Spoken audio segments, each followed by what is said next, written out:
So I want to know if universal laws differed from natural laws or were they one and the same. And when I asked ChatGPT, it was pretty much the same principles with a few added things. So I'm just going to read out what universal laws are. Some of them are going to be exactly the same. So universal laws are fundamental principles or truths that are believed to govern all aspects of the universe, including physical, spiritual, and moral realms.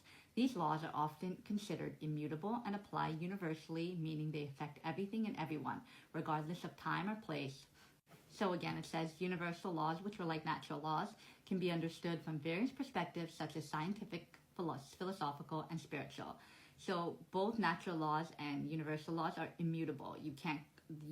They're not changing. Like everyone agrees that they're facts. So that just shows you that these are the laws of the universe because they are facts. Like you cannot say that, no, that's not true. No, this is the truth of the universe. So for the scientific aspect of universal laws, it gives me the exact same definition. It says laws of gravity again, laws of thermodynamics, laws of relativity, and laws of conservation of energy. So that's all the same. Nothing's different about that. And then philosophical or ethical universal laws, same definition. So when I go to spiritual and metaphysical universal laws, it gives me a few of the same laws of attraction, laws of karma, and laws of cause and effects, but then it further elaborates and adds laws of vibration, the idea that everything in the universe vibrates at a certain frequency, and these vibrations influence the nature of reality and relationships. Law of unity, a principle found in various spiritual teachings that emphasize the interconnectedness of all things and the idea that separation is an illusion. And then it adds universal laws in personal and social contexts. Law of free will. Many spiritual teachings suggest that individuals have the freedom to make their own choices, and those choices shape their experiences and outcomes in life.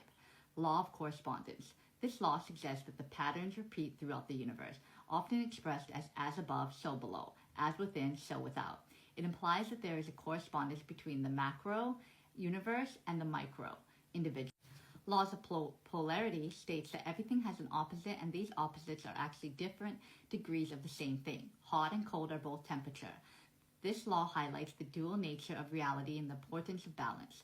Law of rhythm suggests that everything in the universe operates in a cycle or pattern, such as the seasons, tides, and phases of life. Understanding and aligning with these rhythms can bring harmony to one's life. And then it adds universal laws in religion, divine laws. Many religions have a set of laws believed to be universal, given by a higher power, such as the Ten Commandments in Christianity or the Dharma in Buddhism. These laws are considered binding for all people and are meant to guide moral and spiritual conduct. So it talks about the Ten Commandments that was talked about in natural laws. So summary. Universal laws encompass a broad range of principles that are considered fundamental to the operation of the universe, whether in a scientific, philosophical, spiritual, or moral context. These laws govern everything from the physical force that holds the cosmos together to the ethical and spiritual principles that guide human behavior. They are often seen as immutable, what I said before, just like natural laws, and universally applying to all people, all times, and all places, serving as the foundation for understanding reality and our place within it. The concept of universal laws that human must abide by can be understood in different contexts, including spiritual, moral, and philosophical teachings. These laws are often seen as guiding principles that help individuals live in harmony with the universe, nature, and each other. So I just asked it to go deeper into what each one is, explain it a little bit more so we have a better understanding of it. Even though most of us already understand it, we say it, what goes around comes around. Treat others how you want to be treated, but I just wanted to get an actual definition from ChatGPT. So law of cause and effect, karma. Principle. Every action has a corresponding reaction. The energy you put out into the world, whether positive or negative, will eventually come back to you. This law encourages mindfulness of your actions, thoughts, and intentions, as they all have consequences. Application. By acting with kindness, integrity, and responsibility, you can create positive outcomes in your life and in the lives of others. Think about it. When you're in like a bad mood and you are just trying to do things, make food, open the microwave, whatever you're trying to do, all of a sudden you'll start fumbling, you'll start making mistakes, you'll start hurting yourself. Why? Because your mood, your energy, your frequency is so low in those moments that the consequences, everything else will go wrong. Like I'll give you an example of me. So I've been really focused on mindfulness of my mood, my intentions, and everything. But when things happen that don't go your way, all of a sudden your mood can change. So for example, last night, I had done grocery shopping in the morning, and then I was making dinner in the evening, and I realized, oh shoot, I'm gonna run out of water. I started getting frustrated, and my anxiety started to creep up, and I started rushing everything because I was running out of time because I was scared the store was gonna close. So as I'm rushing and doing everything, so I was making curry, and I started to put the heat really high up just to get the water to boil down faster. And because I was boiling and I put the cover over it, when I opened the cover, it started pitching out, like the water started pitching out, and it landed right in the middle here, this soft spot, and it burned so badly. I was in so much pain, and that was because I was rushing. Then when finally the kids finished eating and I rushed to eat, so I'm still in that state of rush, getting the kids ready so that we could go to the store, and I'm putting on my son's shoes, my little ones, and of course I cut my finger, this part, on my own nail because I'm rushing to put on his shoes. So it just shows you, like, when we get frazzled, when we get in a state of anxiety, if we start acting at that frequency, we start acting in that way, there's consequences. We'll start to get hurt. The universe is not trying to punish us. There's just consequences to our actions. The reason why I shared that story is because I want you to understand karma is just not how we treat others. It's how we treat ourselves too, and how we interact with ourselves and the world and the situation in hand. I got anxious, and then the world started to send me more stuff to make me more anxious and more frustrated because I was vibrating at that frequency of frustration. So the universe is going to give me that same frequency back. So that's why it's about being mindful about what frequency we're vibrating at, because it comes back to us. So number 2, law of free will. Principle. You have the freedom to make your own choices, but with that freedom comes responsibility. Your choices shape your reality, and you must accept the consequences of your actions. Use your free will application. Use your free will wisely by making decisions that align with your values and the greater good while respecting the free will of others. So what I just said, our choices have consequences. So be responsible with our choices, how we treat others, how we treat ourselves, how we interact with the world around. Number 3, law of attraction. Principle. Like attracts like. Your thoughts, feelings, and belief attract similar energies and experiences into your life. Positive thinking and positive attitude can attract positive outcomes, while negative thinking can attract negative experiences. Application. Cultivate a positive mindset and focus on what you want to attract into your life rather than what you fear or wish to avoid. So sometimes, what I said in another one of my videos, we get so caught up in our distractions that we're not really thinking about what we want or the life that we. So either we get caught up in our distractions so we don't have to face our reality, face our problems, face our demons inside of us, and then we just want that pleasure, that fun, something to turn our mind off. Or we get caught up in the past where we're thinking about all the negative things that people have done to us, how life is not working out in our favor. All of these things we start thinking about. Even in the present moment, we say, oh, this is not working, instead of looking for the things that are working or for the people who raise our vibration, who make us feel. So law of vibration is the next one, which ties into law of attraction.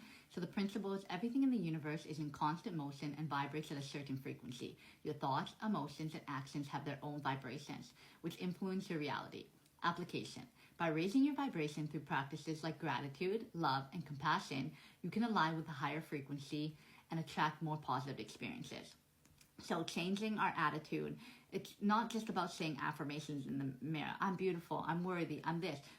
Like, affirmations are good, don't get me wrong, but we also have to do actions. Like, for example, you can tell yourself you're healthy, you're this, you're that, but if you're not eating healthy, then how can you say that you're healthy? If you're not taking care of your skin, taking care of your body, how can you feel beautiful? So you can say all these affirmations all you want, but the actions have to back that up. You have to be in the pursuit of making those things a reality, so you really start believing it because you're doing the actions for it.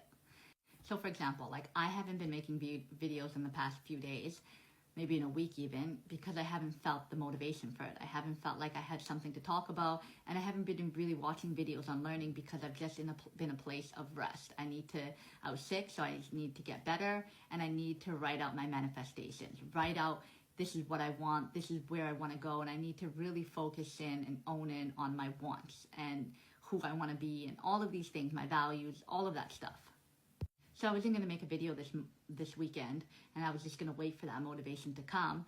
But then I was like, I need to do some learning. Like that's where my happiness comes from, when I'm learning, when I'm seeking knowledge, when I'm putting puzzle pieces together. So I decided to just open my computer while my son was sleeping and just I was going to start writing on some videos, some notes that I already had written. But then I remembered that I had this note on the law of attraction and the universal laws and natural laws. So I was like, oh, I'm just going to share this because this is important. I've been wanting to share this for a while. And at the beginning of my video, you can see that my energy is kind of low. I'm not speaking as fast. I'm just getting into the groove of it. But now, like, I'm talking 1,000,000 miles per hour because I started to feel it. I started to feel the emotions behind my behind my words. I started to get downloads on what this meant to the society, to myself. And that's when I was like, oh, I feel good again. I feel motivated. I feel happy. I feel like a spunk of energy with no caffeine. So this is why I say our actions have to back up our words. So I could have gone in the mirror and said, I'm creative. I'm worthy. I have an abundance of wisdom to share.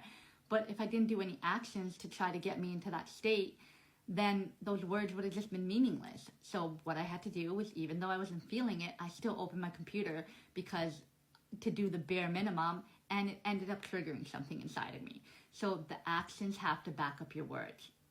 Actions speak louder than words. So I need to finish the video before my son wakes up, so let's keep going with the principles. Number 5, law of correspondence. Principle. The patterns and principles that govern the larger universal also apply to the smaller aspects of life. As above, so below, as within, so without. This law emphasizes the interconnectedness of everything. Application. Understand that your inner world, thoughts, beliefs, emotions reflects in your outer world. Relationships, circumstances. By creating inner harmony, you can improve your external life.